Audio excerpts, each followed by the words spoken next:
Well, I don't know if she even survives the third film, so I can't give anything away.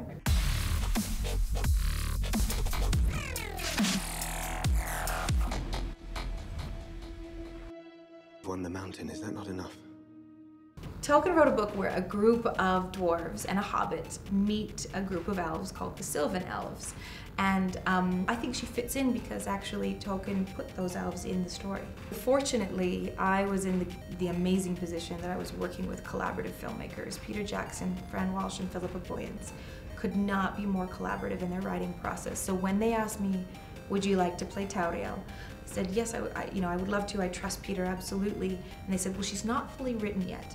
So we'd love you to be involved in that creative process of creating her. And they would always bring me in for writing meetings and we would talk about it together. So I was very involved.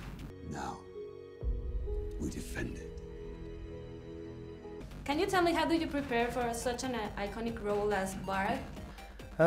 There was a lot of discussions with Peter, Fran and Philippa.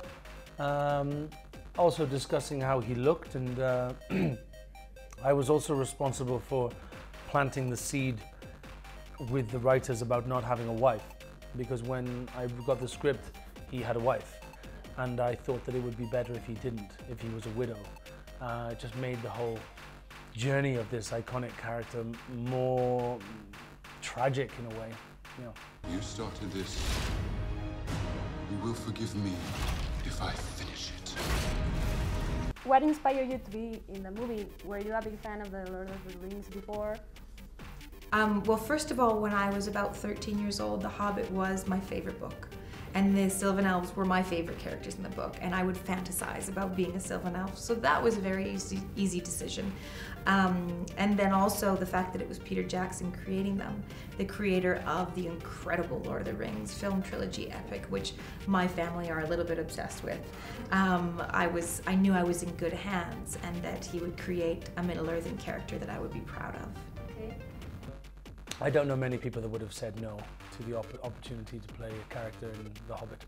Working with the likes of Ian McKellen and Richard Armitage, Lee Pace, Orlando Bloom. I mean, I was very lucky to, as a human character, to mix with all of these different characters in the movie, so that was very special. I will not hide while others fight our battles for us!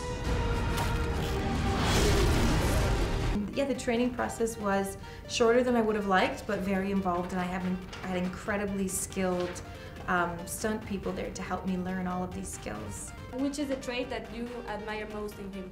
Well, he's an unlikely hero. He's a man who has no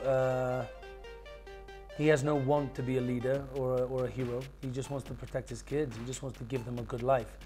And somehow he's put into a position where he has to take on that role, and he does it in such a brilliant way. So I guess it's his ability to dig deep and do something superhuman in a way.